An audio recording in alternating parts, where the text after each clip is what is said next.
ज्ञान Bharti Hindi high school कक्षा 11 विषय नामा के मूल तत्व लेसन नंबर 6 रोकड़ बही। अब अपने सामान्य रोकड़ बही के बारे में सीखा था। अब अभी दो खन्नों वाली रोकड़ बही। अब दो खन्नों वाली रोकड़ बही तीन प्रकार से बनाई जा सकती है।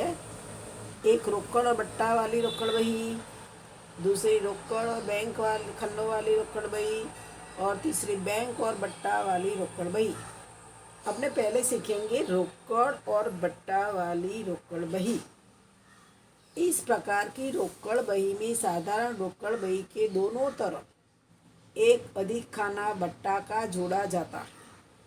व्यापारी बट्टा का लेखा बही में नहीं होता है, केवल रोकड़ बट्टा का ही बही में लेखा करने के लिए बट्टा खाना रखा जाता है।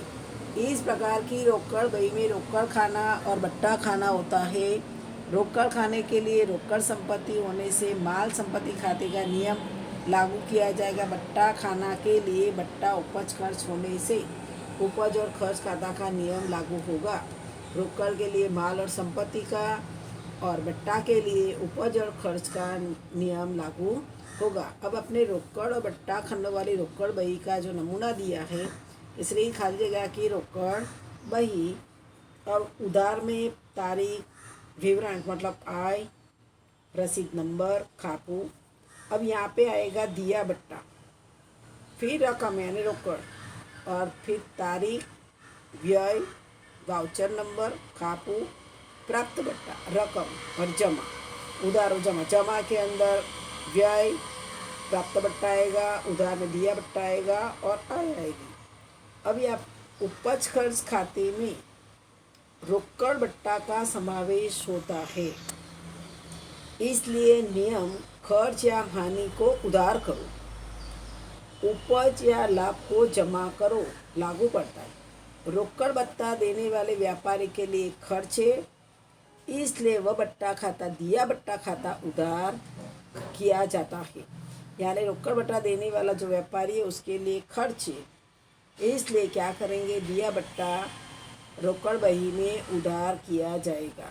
और रोकड़ बट्टा का लाभ पाने वाला जो व्यापारी है उसके लिए क्या है, वह उपज है, इसलिए बट्टा प्राप्त बट्टा खाने में जमा किया जाता है।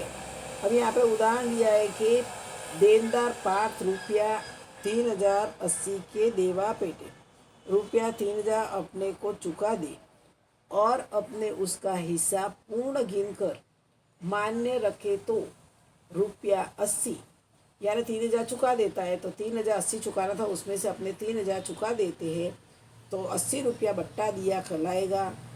पार्ट के पास से मिली रकम आती है, माल संपत्ति खाते के नियम के अनुसार आए तो उधार, बट्टा खर्च होने से खर्च या नुकसान, उधार होने से प्राप्त रकम और दिया बट्टा रोकड़ बही में उधार पक्ष में लिखेंगे। रोकड़ में 3000 लिखेंगे और दिया बट्टा में 80 लिखेंगे। जब रोकड़ खरीदी की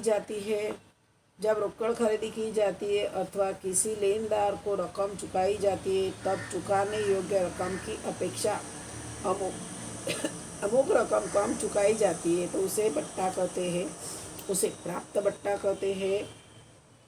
नियम के अनुसार उपज और लाभ जमा होगा, प्राप्त बट्टा जमा होगा। यहाँ पे उदाहरण दिया है, अशोक के पास से 2040 का माल रोकड़ा खरीदा, चुकते हिसाब पेटे 2000 चुकाया। या रोकड़ जाती है तो व्यय पक्ष में यानी जमा पक्ष में और प्राप्त बट्टा का लाभ होने से रोकड़ में जमा पक्ष में ही लिखा जाएगा। और रोकड़ लिखी जाएगी 2000 और 40 रुपया प्राप्त बट्टा में लिखा जाएगा। इस प्रकार की दो खन्नों वाली रोकड़ बही में रोकड़ रकम के खाने की बाकी ज्ञात की जाती है, परंतु बट्टा खाना की बाकी ज्ञात नहीं की जाती है। या उधार पक्ष में बट्टा खाने का योग किया जाता है और कुल रकम दिया बट्टा खाने उधार किया जाता है, जबकि जमा पक्ष के प्राप्त बट्टा खाने का योग करके कुल रकम प्राप्त बट्टा खाने में जमा की जाती है। अपने उदाहरण नंबर 2 देखेंगे तो समझ में आएगा।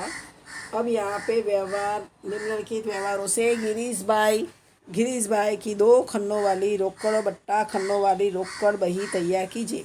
अब अपने रोकड़ बही तैयार करते हैं। श्री गिरीश भाई की मार्च 2015 की रोकड़ बही। पहले अपने रोकड़ बही का फॉर्मेट बना देते हैं, उधार और जमा 2 पेज साथ में ले लेने का, व्यवस्थित बनाने का चौपड़े के अंदर।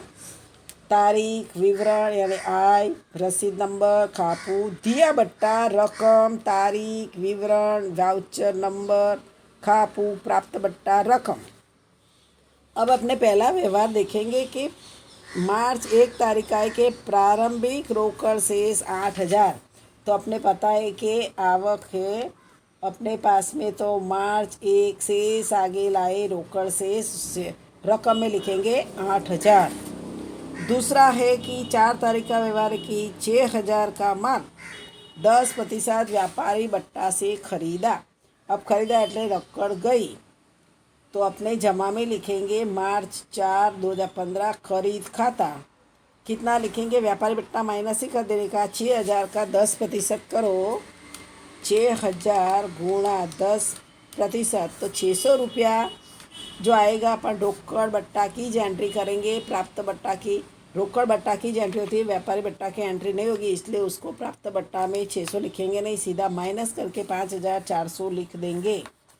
रोकड़ बट्टा हो तो लिखने का, तो व्यापारी बट्टा को माइनस करके रखने की रकम।